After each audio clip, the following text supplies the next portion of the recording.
স্বামী বিবেকানন্দের জন্মদিন ও নেতাজি সুভাষচন্দ্র বসুর জন্মদিন উদযাপনকে সামনে রেখে প্রস্তুতি সভা অনুষ্ঠিত হল তথ্য ও সংস্কৃতি দপ্তরের উদ্যোগে। 12 জানুয়ারি স্বামী বিবেকানন্দের জন্মদিন এবং 23 জানুয়ারি নেতাজি সুভাষচন্দ্র বসুর জন্মদিন। এই দুই জন্মদিন উপলক্ষে তথ্য ও সংস্কৃতি দপ্তর এবং বিদ্যালয় শিক্ষা দপ্তরের উদ্যোগে নানান অনুষ্ঠান অনুষ্ঠিত হয়ে থাকে ধর্মনগরে। 2025 ইংরেজির 12 এবং 23 জানুয়ারি এই দুদিনের কর্মসূচিকে কিভাবে সার্থক রূপ দেওয়া যায় সে উদ্দেশ্যে তথ্য ও সংস্কৃতি দপ্তর এবং বিদ্যালয় শিক্ষা দপ্তরের উদ্যোগে ধর্মনগরে অর্ধেন্দু ভট্টাচার্য স্মৃতি ভবনে প্রস্তুতি সভা অনুষ্ঠিত হয়। এই প্রস্তুতি সভা সম্পর্কে এক সাক্ষাৎকারে তথ্য ও সংস্কৃতি দপ্তরের বরিষ্ঠ তথ্য আধিকারিক সঞ্জীব দাস কি বলেন শুনে নেওয়া যাক। ধর্মনগর থেকে নিজস্ব প্রতিনিধির রিপোর্ট, আরই ধর্মনগর।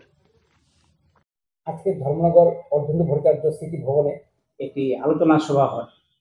এই আলোচনা সভাটি কার উদ্যোগে এবং কি বিষয়ের উপর এই আলোচনা হয়?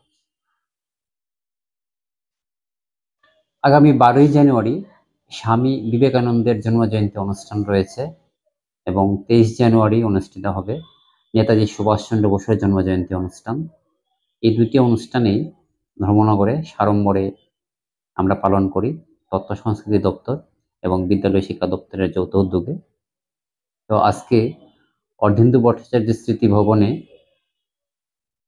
যে প্রস্তুতি সভা হয়েছে সেখানে সভাপতিত্ব করেন ধর্মনগর পৌর পরিষদের মাননীয় চেয়ারপারসন শ্রীমতী মিতালী রানী দাস সেন, ছিলেন আমাদের কালচারি অ্যাডভাইজারি কমিটির সদস্য সুমন চক্রবর্তী মহোদয়, ছিলেন আরও দুজন কালচারাল অ্যাডভাইজারি কমিটির সদস্য শ্রী জগজ্যোতি দেব মহোদয়, ছিলেন শ্রী অশোক কুমার দত্ত মহোদয় এবং ছিলেন district education officer Sukumoy Nath মহোদয়, ছিলেন ডিস্ট্রিক্ট এডুকেশন অফিসের ওএসডি সমীর রঞ্জন নাথ এবং বিভিন্ন বিদ্যালয়ের যারা প্রধান শিক্ষক তারা ছিলেন।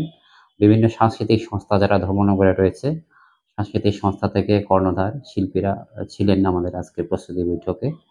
আলোচনা হয়েছে কিভাবে আমাদের অনুষ্ঠানগুলো আমরা সুন্দরভাবে সার্থক রূপ দিতে পারবো তা নিয়ে আলোচনা হয়েছে দীর্ঘক্ষণ। এই ছিল।